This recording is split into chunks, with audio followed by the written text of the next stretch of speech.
చక్కని సీతకి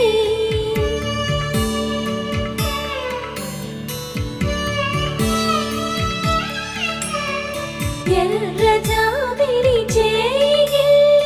రాముడేడని అడుగుతుంటే